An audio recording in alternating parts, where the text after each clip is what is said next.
just with regards to things not being as they truly are, appearing differently, or there being smoke and mirrors used with regards to missing boy William Tyrrell. Another thing that might have happened is that the foster grandmother drove her own car away with William in it to the riding school possibly, or wherever, because it's always been very strange about where is the foster grandmother when the foster mother's talking to Simone, the 000 operator, that morning. It's never quite clear. In fact, there's smoke and mirrors about a lot of things. When the foster father actually left, what time, he left, what time he actually returned. And there's questions about where the foster grandmother was when the foster mother is on the phone to Simone of 000.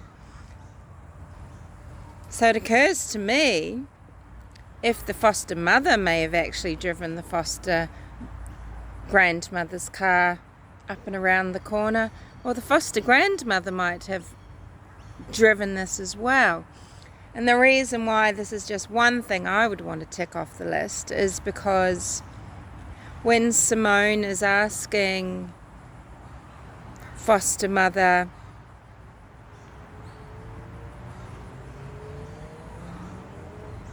what is the nearest street, what street do you pass before you get to the property at 48 Benaroon Drive? She just wants that confirmed. And the foster mother is, oh, right, I don't know. I'll just walk down and ask the neighbour on the street. She doesn't just say to her mum, hey mum, what's the name of that street? Where is mother? We've got so many different stories about what time foster father left the home, what time he returned, where foster mother was standing when she made this call. Sometimes she's outside, sometimes she's inside, sometimes, right where I last saw him, seemingly on the front balcony, because at one stage she's kind of there when she's making the call. So was that the last place she saw William? Wasn't that down on the back veranda or running around in the garden? There's so many different stories, but it always struck me as queer. I've talked about this before. Where was the foster grandmother when foster mother's on the phone, and why didn't she just ask her what the name of that street was? Why is she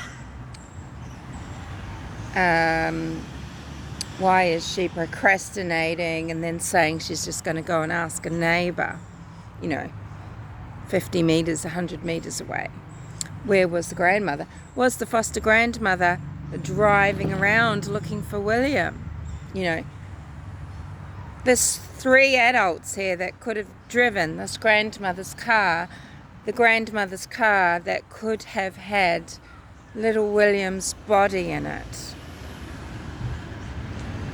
And I had thought for a long period of time, of course, that it was William's foster father.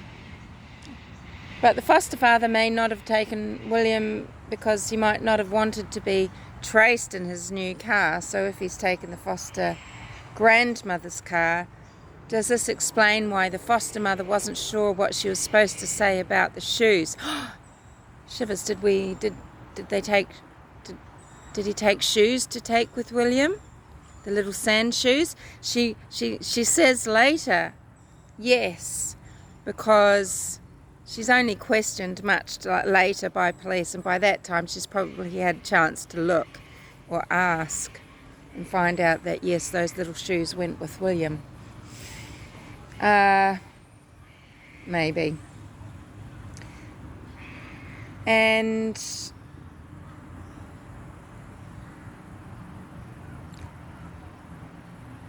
then, yes, I was thinking, okay, if they're looking at foster grandmother's car, did the foster mother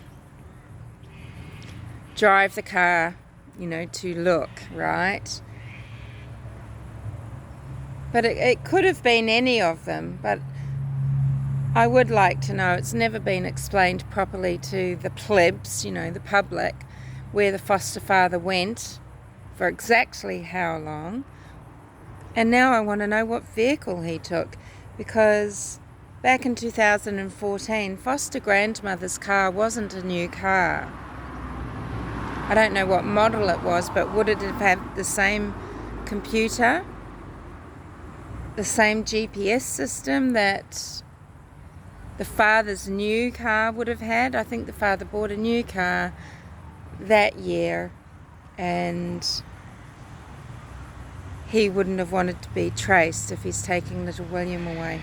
So I don't know. Now the whole nation, of course, is really sitting up and taking notice, and it's very, very tense. William, accidents happen, but accidents shouldn't be covered up. This has just caused so much pain for everybody, and if there's been an accident that's covered up, what an act of pure selfishness and cruelty beyond possible neglect, to allow such an accident to occur. To want to carry out this complete farce for years, to leave so many people with the unknowing.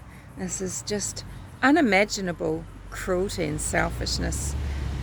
Anyway, yes, that was just something else I wanted to mention that I didn't talk about in the video I uploaded just now. I mean, the grandmother has dementia, but it doesn't mean at the time it was so far advanced, I guess, that she couldn't be completely complicit. She has died now. She can't be interviewed again. But she's one of 3 adults that could have driven one of 2, possibly more, vehicles away from that home. And I hope we're going to know the truth, because William's real family, his biological family, his sister, his mother, his father, his grandparents, they all deserve to know what William's fate was, where he was. I hope he can be found. I'll speak to you later.